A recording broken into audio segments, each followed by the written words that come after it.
Does anybody else need to jump start their drill press? See,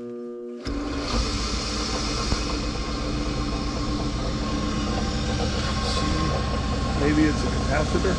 Let's find out what we got.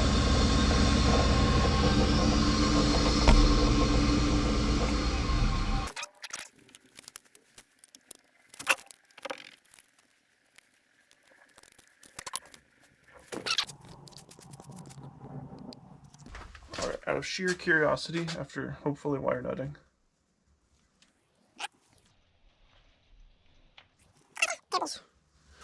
plugging this bad boy back in. Let hum. And I jump start it. It operates.